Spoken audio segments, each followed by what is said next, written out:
Hi, I'm Steve Adubato. This is a special edition of Think Tank. No, we're not in a studio in New Jersey or New York. We are in beautiful Shelburne, Vermont. Why? Because we've come here to Vermont because this is a very special day. This is the Turrell Fund Day for Children 2019. The theme that comes from the great Fred Rogers, Mr. Rogers of PBS, is the importance of love in early childhood. This is part of our initiative called Right from the Start. And Jay, you'll see our website up throughout this program.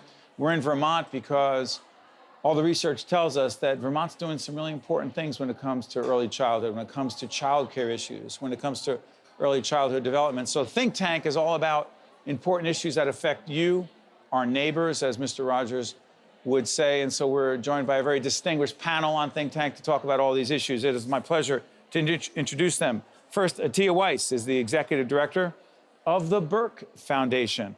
Dr. Arturo Brito, we know very well, been with us many times, executive director of the Nicholson Foundation. Dominique Lee is the founder and CEO of Brick Education Network, also a 2015 grand prize winner of the Rusberry Award for Making a Difference. And finally, Reva Sullivan Murphy is the deputy commissioner for child development in Vermont at the Department for Children and Families. I want to thank all of you for joining us up here in Vermont. This is Shelburne Farms, a very special place. There's an event that's going on. You can hear the sound around us. They're in a lunch break right now, but all kinds of folks talking about important issues. Right out of the box, let me ask you, Atiya, the issues that are being discussed today as it relates to child care, early childhood, the most salient issue so far in this conference has been? The shortage of infant and toddler childcare. The shortage of? And what Vermont is doing to address that gap. They plan to have high quality spots for 100% of Vermont's children. Yeah, and Arturo, we've talked about this many times. Arturo's been with us, and by the way, check out our website. You'll see interviews with Arturo. You talk about toxic stress, but the theme today, doctor, is about love and the connection between love and early childhood. What is that connection? And by the way, by background, a pediatrician. Right.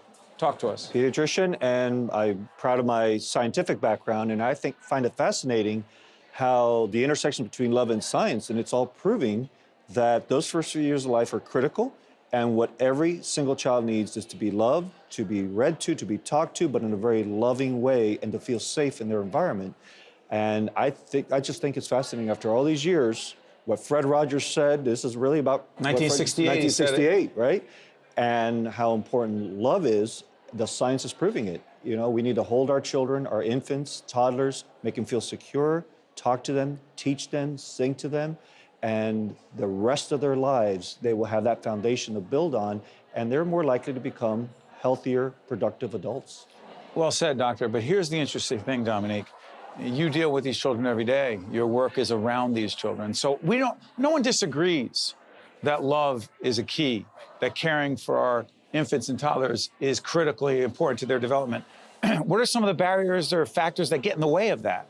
I mean, there's a host of barriers, but the biggest barriers that was mentioned from Tia is that, our society, unfortunately, has put people on the margins of society. And the families that I serve right now, there's really no Describe access. them. You're in Newark? Yeah, I'm in Newark, New Jersey. We are a place-based initiative in the South Ward in Newark, New Jersey. So similar to a lot of stats that you might find in urban environments that are distressed because of past injustices that have happened, some of our families just don't have the necessary resources to afford a quality healthcare center. So they rely on what might be provided from the state. And then some of those centers are also underfunded, right? Because they might not have this special cert or this special cert. So there's just a lack of access, having the ability to actually have the ability to go to a quality center. So, that's the big barrier. It's just around how do we properly fund some of our health childcare centers in a way that puts them on the professional track, right? If you're giving your child to this place, shouldn't that place be given the necessary resources to provide a quality center? And shouldn't those who are caring for our infants and toddlers be paid a wage that is commensurate with The value that you're value giving that you. they're providing. Right. Deputy Commissioner, please share. I think it's really important, that idea of access. And I think in the United States, we often talk about, we all agree what infants and toddlers need. We have the science, but we don't act on the science. We don't invest the amount that we need to allow all families, particularly the most vulnerable families, the access to that high quality. I think the emphasis today on relationships and love just warms my heart, because that's what it takes. But it does mean that those helpers, those professionals, they need to be really good. Right. It goes beyond instinct to training, to mentoring, to support, and then they give that support to the kids, and more importantly, as importantly, to those families, because then the families are with the kids all the rest of the time, parenting despite amazing challenges that they face in their lives. But I'm curious about this. And again, we're in Vermont, as I said, because our research shows that Vermont is leading the country in a lot of ways in terms of early childhood issues. But what I'm curious about is you have to get politicians, elected officials, legislators to pony up, meaning you got serious budget crisis, budget issues in New Jersey, in Vermont, in states all across this nation, not to mention the federal government. So how do we fit in early childhood as a priority to say this is a smart investment? It's not just, it'd be nice if we did it. We have to do this. Right. I mean, if you look at all the research, early childhood has the best return on investment, 13%. It's a pathway out of poverty. It gives you stability as a family and lifelong success for kids. I mean, we know this right now. It pays off. It's the best investment you can make, those 1,000 days of a child's life, those first 1,000 days. Well, when you say that's 0 to 3. And by the way, let's do something else. I don't want to go too far afield here, but we worked with Atiya and her group at Burke Foundation, also Nicholson funded, and the Turrell Fund. There was a conference a few months back. Check our website out on ACEs, Adverse Childhood Experiences. How is that question of the adverse childhood experiences that infants and toddlers face connected to this conference today? I think it's all about relationships, right? So we know that those first 3 years are so vitally important for a kid's life. That is when your brain is just exploding in terms of neuron development. It's also the time of greatest vulnerability for a child, right? When you think about their brain architecture, you are really even more risk for trauma. So you may, if you're dealing with homelessness, family separation, violence, exactly, substance abuse, like a lot of your families may be facing in the South Ward, that is going to have a detrimental effect and hinder a child's development. So we need to figure out, how do we think about trauma, right? And how do we address it? I think one of the things that we just heard today is that, and I think one of the most profound things, is that it only takes one caring, stable adult in a child's life to buffer them against that adversity. One, the power of one. Arturo, jump back in. Yeah, I think Atiya put it best when she talked about adverse childhood experiences, trauma-informed care. We recently met with Commissioner Beyer at the Department of Children and Families in New Jersey. And she's had a lot of experiences before she came back to New Jersey, setting up programs in other states that are focused on those first few years of life. She refers to focusing on healing-centered care. Say it again. Healing-centered care. Translate that. Well, that means is that first we talk about preventing trauma in the first few years of life. But when it does happen, you focus not so much on the trauma itself, but on ensuring that that child has a supportive adult around them, or adults, and that they will have the best chance of overcoming that trauma and grow up with a self-esteem, grow up with a healthier view of themselves, and they will both be mentally more stable as they grow and healthier physically as well, because of that focus and because of the support they receive from at least that one adult on a consistent basis. And this is why, going back to some of the points that Reva was making, why we need to support early childhood care and education. Parents struggle, even under the best circumstances, parents struggle to always be there for their children because it's very difficult when you're working full time. They need to be confident when they drop off their children in an early childhood care and education center that the folks that are working there understand the importance of those first few years, the importance of that stimulation that children need, and the importance of holding those babies and those toddlers and giving the feedback they need so they can grow up to be healthier children and healthier adults. And on that point, let's continue this conversation. So, folks, here's the thing. You look at our website right now, which in all candor, to disclose, is underwritten by the Nicholson Foundation. So I want you to do this. I want you to go on our website, right from the start, nj.org. Go on that website, which you'll see articles, clips from previous programs, resources that you need to be aware of, because we say that our children are, in fact, our most precious resource. But Dominique, we have to back that up with action, not rhetoric. Is that not right? That's correct. And we have to get to this level that we are connected, and we know that all children are our children, right? All children. Someone says, devil's advocate, I'm sorry for interrupting. Hey, my kids are all right. I've got my kid in a good child care center. I know the people who are taking care of my kid. I can afford it. I have access. I'm good, but...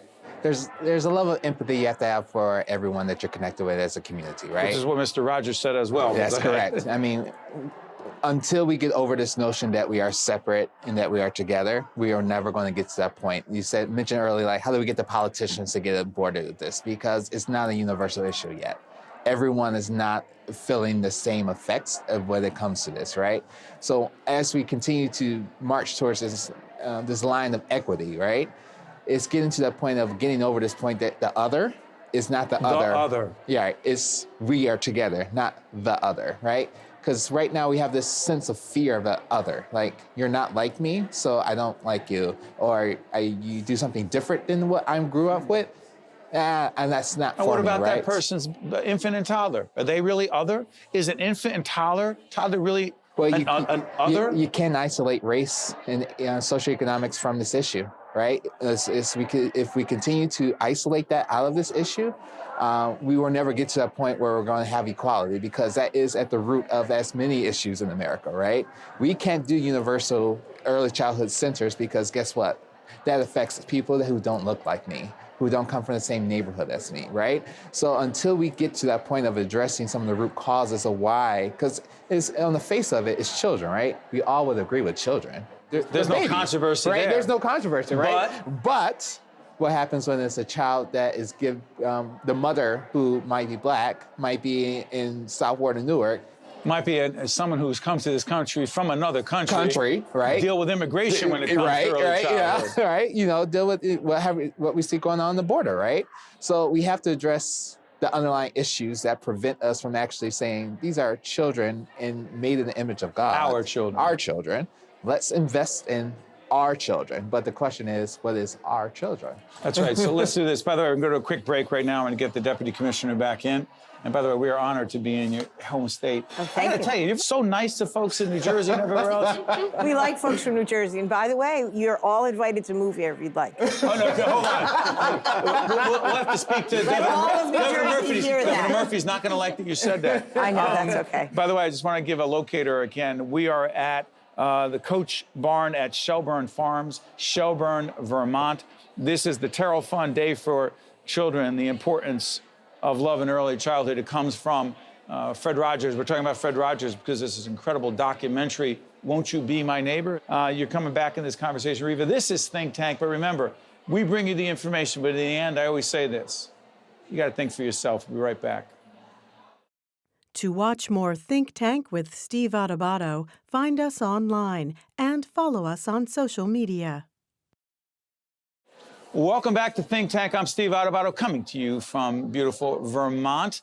Vermont's known for a lot of things. It's not just maple syrup. The other thing they're known for is the fact that they are groundbreaking. They've been groundbreaking in their work and when it comes to early childhood issues, when it comes to child care issues, when it comes to, in fact, paying more for those who care for our children. And we're honored to be joined in our Think Tank panel by Reeva Sullivan Murphy, who is a Deputy Commissioner for Child Development at the Vermont Department for Children and Families. So let me ask you, why is this day, this Turrell Fund Day for children, everyone coming together, why is it historic and significant? Well, I think Turrell Day is historical and significant in Vermont because it does bring everybody together. You come out and you see all the other people who are working on this issue, because really the success in Vermont is about coalition building. Explain that. It's about private philanthropic folks who, built this sort of movement around getting the word out. Is there a movement? There is a movement here. 30,000 people in a state of 600,000. You definitely That's feel it. significant. And the you can movement's feel around. that. Explain to folks what the movement is about. Is around access to affordable child care by 2025. That's the movement. And I remember a few years back when the Permanent Fund started talking about, we need more, we need more of a movement. The Permanent Fund was one of the funds up here. Is one of the funds here that committed to this, that sort of began the Let's Go Kids movement. And I was like, I came from Rhode Island originally. I said, people here already believe in this. You don't need to spend $500,000 on that. And yet, they knew that was the right thing to do. They worked on messaging. They worked on gathering everyone from providers to parents to grandparents to legislators to all their philanthropic partners to government partners like us. Everybody's part of that coalition. And it showed this year. It was almost, we got the largest investment in childcare. We got $7.4 million in the history of the state. Well, we've invested big, almost to that level before, but nothing else got that big of an investment this year. And it got through with almost no argument.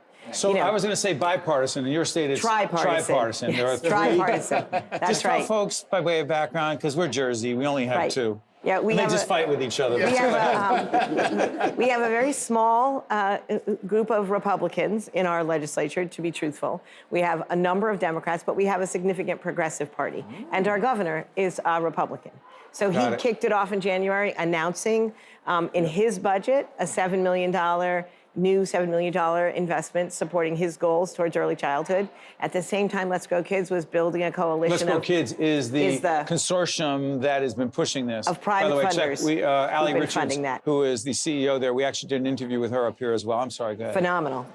So they were sort of building a coalition of legislators. Literally, I met freshman legislators who met me in the State House this year and went, I'm here about childcare. I need to talk to you. Are you and I'm like, seriously? Hi, can't wait to talk to you some more. But that was happening. And then they brought, every day I was there this year, every day, there were childcare providers, parents, there were people sitting in committee rooms. Our committee rooms are very small. They were full of people every time childcare came up.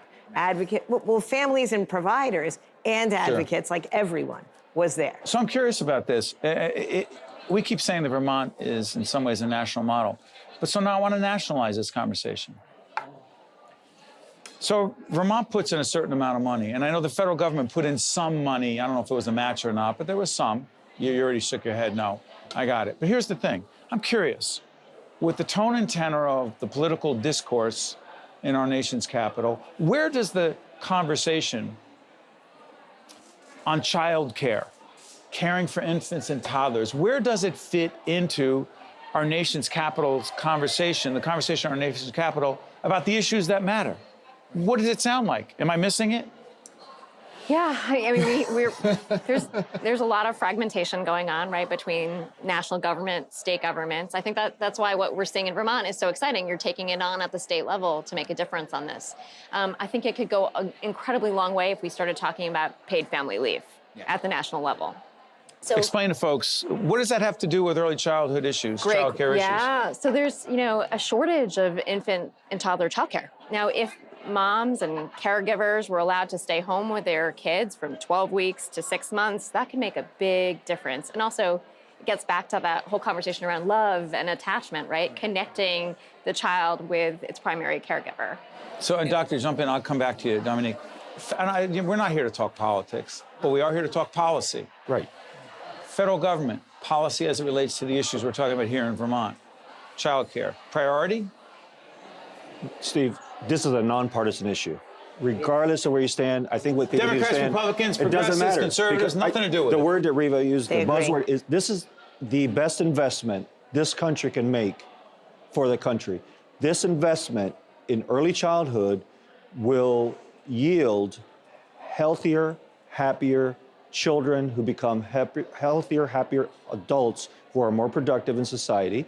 And with the paid family leave, that's part of it, because when parents feel like they can, first, we want parents taking care of their children, their infants when they're born, and then they need a place to drop them off that they feel they are in a safe environment where they're getting the education that they need, meaning forming attachments, relationships, being read to, being talked to, being sang to. Learning to deal with conflict. Learning to deal with conflict, right, the social exactly. development. And therefore, our society whatever state, whatever community, whatever state, and certainly our country would be better off. So it's a nonpartisan issue. This is the best investment any of us can make. Dominique, did you say cradle to Career? Yeah. What does that mean? I heard this. I said, that's a great slogan. What does it mean? Cradle to career. Break it down. So basically, it's this concept that, a child and a family in a two-generation model should be looked at as a holistic approach to following from the time that the child is born to the point that the child is now in college, then they're graduating from college and their career into the career. Harlem Children's Zone is probably one of the most well-known. Harlem Children's Zone. Right. It's probably one of the most well-known cradle to career Is that programs. Jeffrey Canada's. Jeffrey Canada, yes, yeah. Program that is in Harlem that Yep. started almost about 25 years ago. That's I think, right. Probably a bit longer than that, yeah. But I think going back to what we were mentioning about how do we get this into a national landscape, like one of my dreams is that there's actually a politician who says, I want to focus on family. Hold on one second. You got a whole bunch of Democrats running for president in 2020. You got at least one Republican running for re-election for president. Yes. You expect, you hope, I hope. a candidate says what? My package is a family package. In America, the family structure is under threat. And how can we support as a nation reorienting our family structures to support families to be more successful, right? So that's family paid leave, that's housing assistance, that's a whole, what does it take for us to get to this point of families are the core of our economy? Let me play Middle devil's class, advocate. Yes. Sorry for interrupting. This is Think Tank. Check it out. Check our website out for more information right from the start, NJ. How about this? In a couple minutes we have left. I remember a few years back, people ran for office saying, I'm for family values. All about family values. Yeah, but that was all the social values. Like, let's talk what do about you the mean? hard knocks values, which is I need to put milk on the table for my children. How can you assist me? That's in not what they helping meant them? when they said no, family they values? wanted to. It was more of a controlling people and how they feel, right? Let's actually talk about the brass tacks of raising families. And so family values right now, someone says, I'm going to campaign on family. What would it mean to you, Reva? I want to see the investment. I think one of the things that has happened here in Vermont is Are you saying show me the money? Yeah, when I first Not came, my I quote, said but people go ahead. think it's a good idea. They don't understand the price tag. So I would have a new secretary say to me, what if I gave you $1 million? I'd say, you got $1 million, you got 10, because that changes what I can do with it. And I think one of the things that we've done here, we've had in Vermont, we had a blue ribbon commission analyzing what we thought we needed to go where we wanted to go.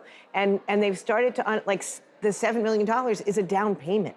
It's not like, oh, we gave you all that money, don't come back. Is it a beginning? They know it's a beginning. They know that in the next 3 years to get where we need to go, we're going to have to double it. I've got a minute left. Bring it back to New Jersey. How confident are you that we can engage? Listen, we're in public broadcasting and FiOS and other platforms. We're not advocates, but we do bring advocates on.